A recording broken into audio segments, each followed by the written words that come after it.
안녕하세요.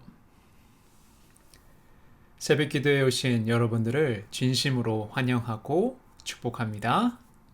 오늘 우리가 부를 찬송가는 찬송가 357장 주 믿는 사람 일어나 라는 찬송가입니다.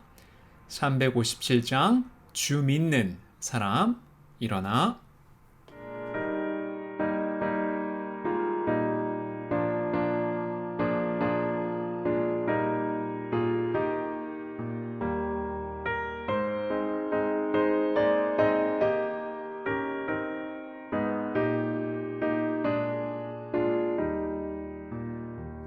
주 믿는 사람이 일어나 나 힘을 아파요.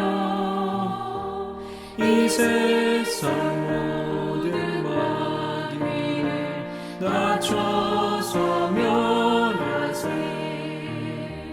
저 앞에 오는 적군을 다 싸워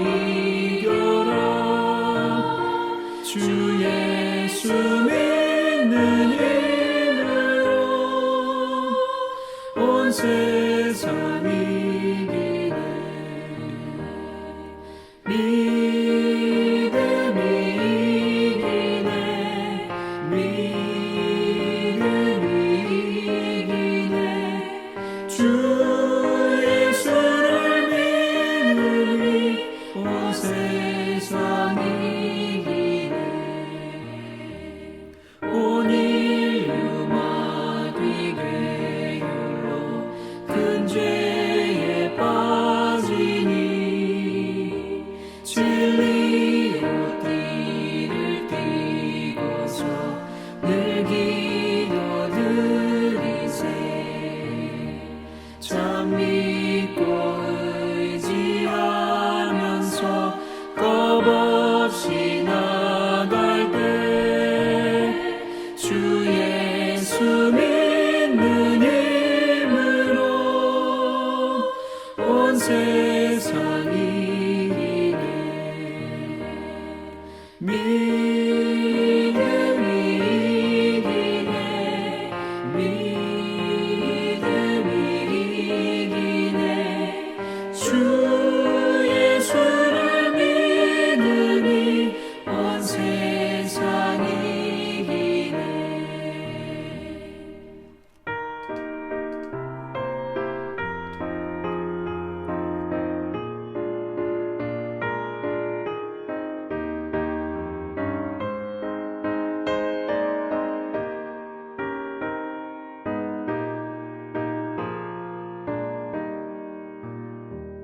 끝까지 이긴 자에게 흰 옷을 입히고 또 영생 복을 주시니 참 기쁜 일세. 이 어두운 세상 지나서 저 천성만으로 주 예수 믿는 힘으로 온 세상 이기네. 믿음이 이기네. 믿음이 이기네. 주 예수를 믿으니 온 세상 이기네.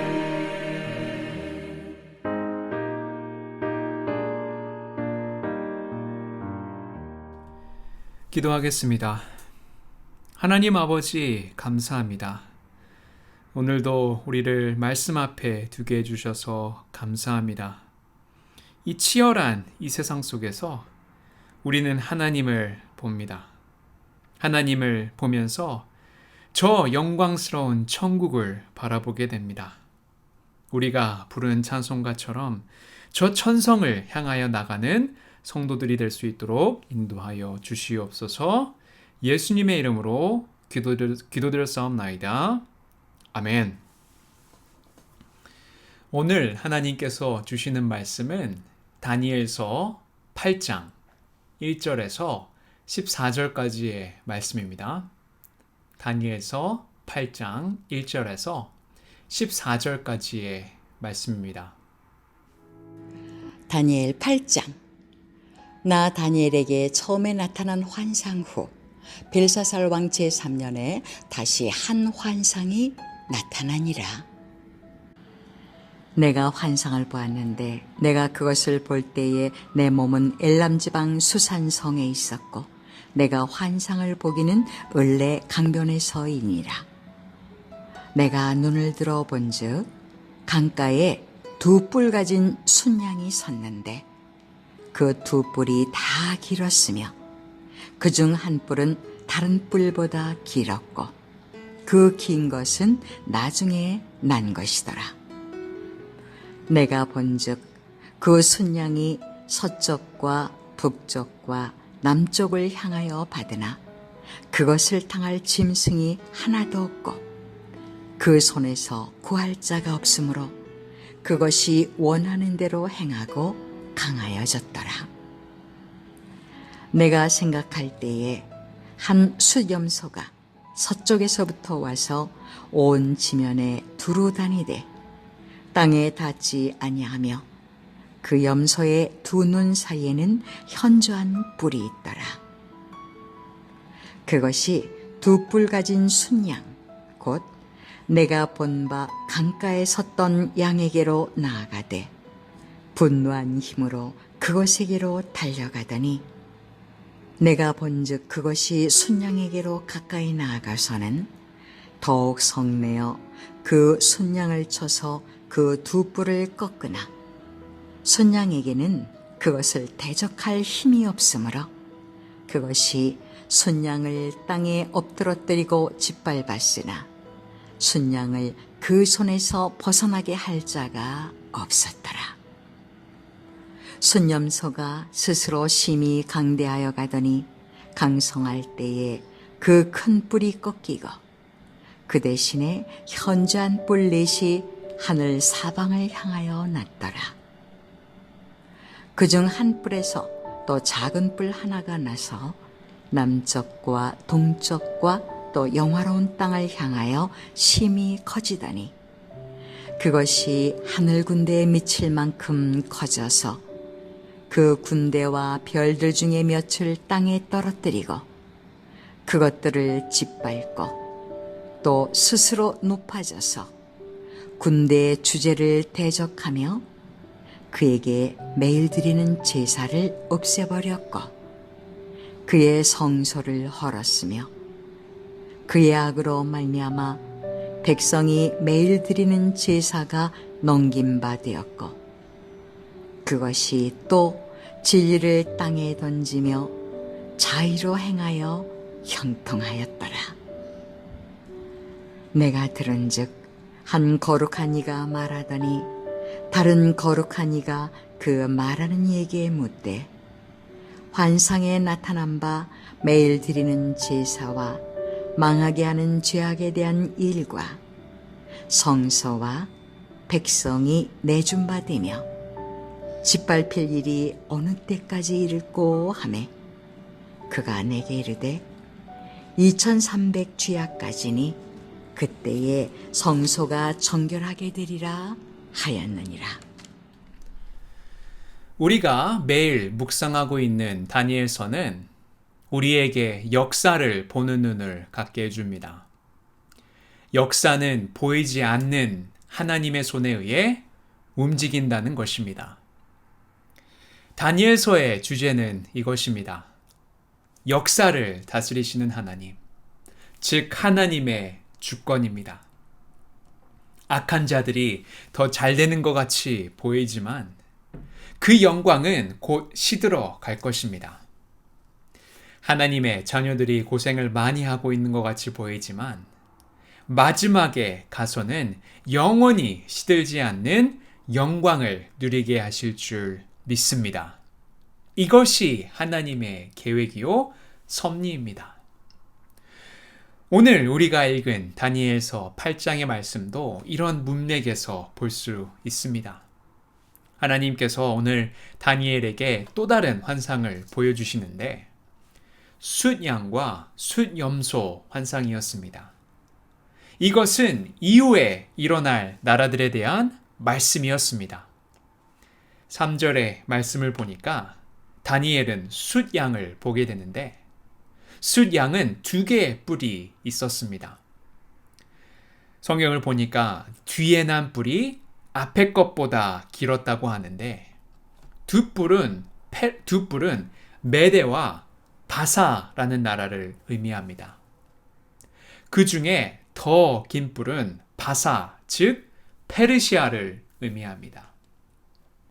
이 말은 이제 바벨론의 끝이 보인다는 것입니다.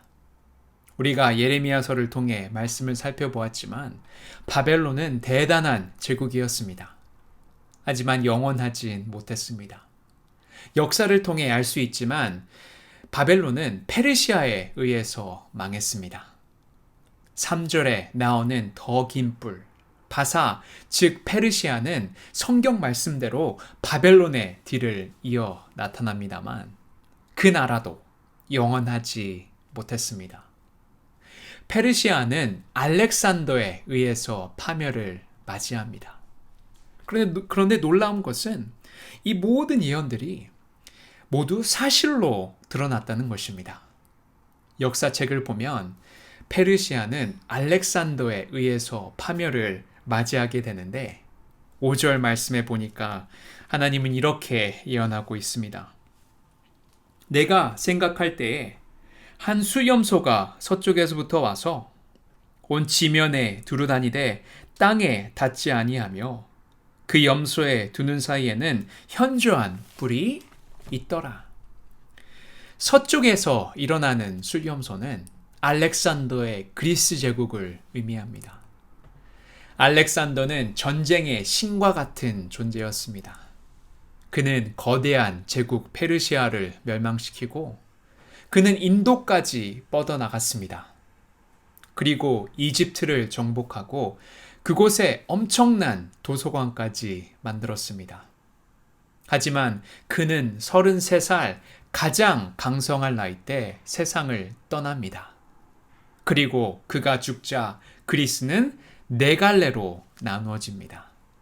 이 모든 것이 역사책에 기록되어 있는데 이 모든 상황을 하나님은 다니엘의 환상을 통해서 미리 예언하셨다는 것입니다. 8절에 있는 말씀을 보겠습니다. 숫염소가 스스로 심히 강대하여 가더니 강성할 때에 그 큰 뿔이 꺾이고 그 대신에 현저한 뿔렛이 하늘 사방을 향하여 났더라. 아멘. 세상 모든 사람들이 알렉산더의 세상이 도래했다고 생각했을 때 그는 젊은 나이에 죽었습니다. 그리고 8절에 보니까 하나님은 이렇게 말씀하십니다.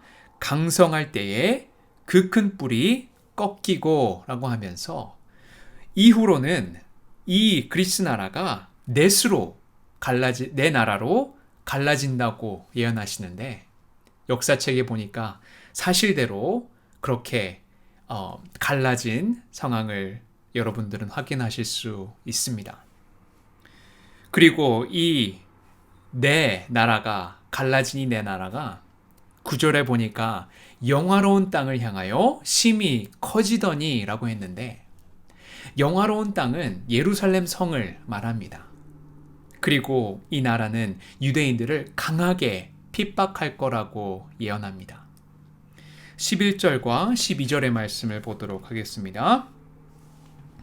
또 스스로 높아져서 군대의 주제를 대적하며 그에게 매일 드리는 제사를 없애버렸고 그의 성소를 헐었으며 그의 악으로 말미암아 백성이 매일 드리는 제사가 넘긴 바 되었고 그것이 또 진리를 땅에 던지며 자의로 행하여 형통하였더라. 아멘. 여기 성경에서 나오는 대적하는 인물이란 안티오코스 에피파네스라는 왕을 뜻합니다. 그는 그리스 문화를 전파하는 사명을 가지고 예루살렘 성전을 허물고 제우스 신상을 세웠습니다. 그러면서 하나님의 백성들이 매일 드리는 제사를 폐하고 성소를 짓밟았습니다. 예루살렘 성에서 예배를 폐하고 이때부터 유대인들에게 강한 핍박이 시작되었습니다. 기원전 167년에 일어났던 일이었습니다. 그런데 우리가 이런 성경의 말씀을 묵상하면서 가끔 불만이 일어납니다. 그것은 왜 하나님 쪽이 당하느냐는 것입니다. 이런 경우에 우리는 갈등이란 것이 생깁니다.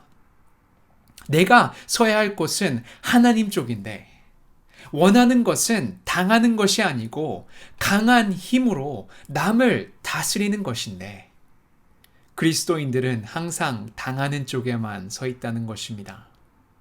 이뿐만 아니라 오늘 성경에 보니까 하나님은 모든 나라들을 주관하시고 인도하시면서 하나님의 백성들의 고통을 허락하시는 분도 하나님이라는 것을 말씀하십니다. 하나님은 모든 나라를 주관하실 힘이 있으신데 하나님께서 다니엘에게 오늘 환상을 보여주시면서 고통을 허락하시는 분이 하나님이었다는 것을 말씀해 주십니다. 이런 하나님을 보면서 우리는 갈등하게 되는 것입니다. 욥의 경우 사단이 그를 시험해서 고통을 당했지만 허락하신 분은 하나님이었습니다. 아브라함도 야곱도 요셉도 사람을 통해서 고통을 겪었지만 성경에서는 이를 허락하시는 분이 하나님이었다고 합니다. 오늘 우리가 겪고 있는 코로나 바이러스도 마찬가지입니다. 이를 허락하신 분도 하나님이십니다. 이를 계획하신 이도 하나님이십니다. 항상 이것이 신앙의 크나큰 문제가 되는 것입니다. 한 그리스도인이 사회의 첫 발을 내딛는 후배에게 이렇게 당부했습니다. 첫째, 하나님을 첫 번째로 붙들라. 둘째, 실패를 두려워하지 말라. 셋째, 의미 있는 인생을 살라. 넷째, 기도하라. 그가 이런 당부를 한 이유는 세상은 치열한 전쟁터와 같기 때문입니다. 마치 나약한 병사가 포탄이 날아드는 전쟁터에서 소총 한정을 가지고 있는 것과 같은 것이 인생이기 때문입니다. 언제 어떤 일이 일어날지 아무도 모릅니다. 예상치 못한 일들을 많이 만나기도 하고 죽음의 위기에 직면하기도 합니다. 하지만 하나님은 이런 전쟁터와 같은 치열한 세상으로 성도들을 내보내신다는 것입니다. 때로는 내가 선을 베풀어 준 사람에게 뒤통수를 맞기도 합니다. 용서하고 용납해 주었더니 도리어 모함을 당하기도 합니다. 편법을 쓰는 사람 때문에 손해를 보고 억울함을 당하기도 합니다. 하나님의 일을 위해 열심히 헌신했는데 건강에 적신호가 켜지기도 합니다.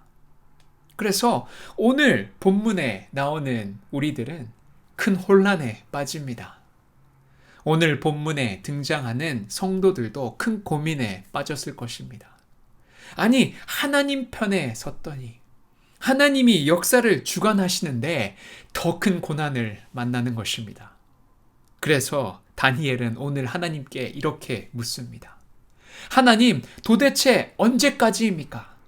우리가 언제까지 이 고통을 당해야만 하는 것입니까? 라고 13절에 다니엘이 물었더니 14절에 천사가 와서 이렇게 말하는 것입니다. 그가 내게 이르되 2300주야까지니 그때 성소가 정결하게 되리라 하였느니라. 아멘. 여기 9절의 2300주야의 신학적 해석은 분분합니다. 하지만 제일 납득할 만한 해석은 안티오코스 에피파네스의 이 가증한 행동들이 2300일 동안 지속되었다는 해석입니다. 왜냐하면 그는 주전 171년부터 주전 165년까지 약 6년 반 동안 유대인들을 핍박했는데 이 기간을 계산해 보면 대략 2300일로 잡을 수 있습니다. 그래서 많은 학자들이 안티오코스 에피파네스가 가증한 행동을 일삼는 2300일을 오늘 14절에 등장하는 2300주야로 해석하는 경우가 많습니다. 그래서 오늘 말씀의 핵심을 이렇게 정의할 수 있습니다. 세상의 악한 세력은 영원하지 않다. 반드시 끝이 있다라는 것입니다. 한 가지 확실한 사실은 끝이 있다는 것입니다. 우리 고난의 끝은 반드시 옵니다. 제가 저번 달에 신방을 돌아다니면서 많은 분들께 드린 질문이 있었습니다. 어떤 질문을 드렸냐 하면 만약 우리가 타임머신을 타고 과거나 미래로 갈 수 있다면 어떤 것을 택하시겠습니까? 라는 질문을 드렸는데 어떤 분들은 저는 현재 시간에 머물고 싶어요 라고 하시는 분들도 계셨고 또 어떤 분들은 과거로 가셔서 직업을 바꾸고 싶다는 분들도 계셨습니다. 그런데 제가 이 질문을 유광님 장로님께 여쭈어 보았습니다. 장로님은 만약 우리가 타임머신을 타고 과거나 미래로 갈 수 있다면 어떤 것을 택하시겠습니까? 라고 여쭈어 봤더니 장로님은 미래로 가고 싶다고 말씀하셔서 그럼 미래 언제로 가고 싶으세요? 라고 했더니 장로님께서 이렇게 대답하셨습니다. 저는 빨리 천국 가고 싶습니다. 라고 대답하셨습니다. 저는 이 대답을 듣고 깜짝 놀랐습니다. 왜냐하면 그분은 이 몸을 다시 해부해서 조립하고 싶어 하실 정도로 어떨 땐 큰 고통과 통증을 느끼신다고 하시는데 천국을 사모하시는 장로님을 뵈면서 그때 큰 은혜를 받은 적이 있었습니다. 천국을 꿈꾸던 사람들이 부른 노래가 있습니다. 우리가 잘 아는 찬송가 그 509장 이 세상은 내 집 아니네 라는 찬송가가 있습니다. 영어로 하면 This world is not my home 이라는 찬송가입니다. 대표적인 흑인 영가인데 가사는 이렇습니다. 죄 많은 이 세상은 내 집 아니네. 내 모든 보안은 저 하늘에 있네. 저 천국 문을 열고 나를 부르네. 나는 이 세상에 정들 수 없도다. 오 주님 같은 친구 없도다. 저 천국 없으면 난 어떻게 하나. 저 천국 문을 열고 나를 부르네. 나는 이 세상에 정들 수 없도다. 이 노래의 모티브는 천국입니다. 그날 주님이 오셔서 우리를 진짜 집, 아버지의 집으로, 영원한 집으로 데려가시는 날이 곧 온다고 합니다. 현실의 고통을 잊기 위해 만들어낸 것이 아닙니다. 천국이 진짜니까 현실의 고통을 이겨나갈 수 있는 힘이 생기는 것입니다. 천국의 마음이 빼앗겼기 때문에 그리스도인은 세상이 감당하지 못하는 사람들이 된 것입니다. 그 날은 분명히 옵니다. 영광스러운 그 마무리는 옵니다. 우리가 당하는 고난과 좋게 비교할 수 없는 영광의 그날, 이 기대와 소망으로 날마다 가슴이 뛰는 저와 여러분들이 되시기를 주님의 이름으로 축복합니다. 오늘 본문의 말씀을 이제 우리 개인의 삶에 적용해 보면 하나님은 우리로 승리하게 하시는 분이십니다. 인생의 여정에서 많은 어려움을 겪지만 승리하는 인생이 되도록 도우시는 분이 바로 하나님이신 줄 믿습니다. 그리고 하나님은 두 가지로 도우십니다. 첫째는 때때로 신비한 환상을 보여주심으로 용기와 격려를 더하여 주신다고 합니다.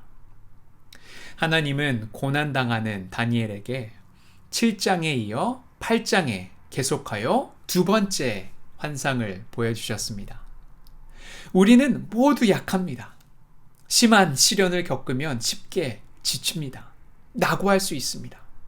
그때마다 하나님께서 꿈으로, 환상으로, 신비한 능력으로 나타나셔서 용기를 주시는 것입니다. 이들 악한 세력들은 영원하지 않아. 곧 끝장 날 거야. 그러니 참고 기다리라. 인내하며 승리하라 라고 격려하시는 것입니다. 스데반이 성령의 능력으로 복음을 전하다가 잡혀서 대제사장 앞에서 신문을 당할 때였는데 스데반을 신문하던 대제사장들은 이를 갈면서 스데반을 공격했습니다. 그때 스데반이 성령에 충만하여 하늘을 우러러 보았는데 하늘문이 열린 것입니다. 하나님의 영광과 예수님께서 하나님 우편에 서 계신 것을 본 것입니다. 이 영광스러운 광경을 보았을 때 스데반은 순교를 감당할 수 있도록 하늘의 신비한 영광을 보여주신 것입니다. 오늘도 여러 형태의 시련을 겪고 계시는 형제 자매 여러분, 이 하늘문이 열리는 축복이 임하길 바랍니다. 여러분이 당하는 고난을 능히 감당할 수 있도록 하나님께서 신비한 영광으로 나타나셔서 새 힘을 주시기를 진심으로 축원합니다. 두 번째는 인내하시기 바랍니다. 우리가 믿는 하나님은 고통하시는 하나님이십니다. 우리는 이것을 십자가에서 볼 수 있습니다. 십자가는 고통의 덩어리입니다. 세상의 어떤 고통도 십자가와 맞먹을 수 없습니다. 가장 치욕적이고 극심한 고통을 당하고 죽는 죽음이 십자가에서의 죽음입니다. 하나님의 하나뿐인 아들 예수 그리스도께서 그 고통을 받으셨습니다. 이것이 신비로운 대목입니다. 우리도 이 예수님의 길을 따라가야 하는 줄 믿습니다. 우리 삶의 고통도 그 길도 따라가야 하는 줄 믿습니다. 위대한 설교가 스펄전은 고통에 대해서 이렇게 말했습니다. 하나님이 들으시는 가장 아름다운 노래는 찢어진 마음, 상처난 가슴에서 나온다. 하나님이 보자고 하시는 것은 우리가 딴 메달이나 학력이나 자격증이 아니요 우리의 상처이다. 하늘로 가는 길이란 갈보리에 접어들어 곧장 그 길로 행하는 것이다. 하늘에 면류관을 쓴 자 중에 이 땅에 가시관을 쓰지 않는 자가 없다. 하나님은 우리의 고통을 작품으로 빚으십니다. 위대한 작품은 고통을 재료로 해서 만들어집니다. 고통이 들어가지 않으면 작품다운 작품이 만들어지기 어렵습니다. 고통을 하나님과 함께 통과하실 때 그 고통은 아름다운 작품으로 변하는 줄 믿습니다. 고통을 믿음으로 인내하시는 저와 여러분들이 되시기를 주님의 이름으로 축원합니다. 기도하겠습니다. 하나님 아버지 감사합니다. 모든 역사를 주관하시는 하나님, 그리고 우리에게 고통을 허락하시는 하나님을 배웠습니다. 우리가 이런 고통들을 이겨나갈 때마다 하나님께서 우리에게 인내심을 허락하여 주시고, 그리고 가끔가다 우리가 정말 힘들 때는 신비한 환상을 보여주심으로 우리에게 용기를 부어주시고 격려를 더하여 주시옵소서. 예수님의 이름으로 기도드렸사옵나이다. 아멘. 이것으로 새벽 기도를 마치겠습니다. 계속 이 시간을 이용하셔서 하나님 앞에 더 가까이 나가시는 시간이 되시기를 바라겠습니다. 감사합니다.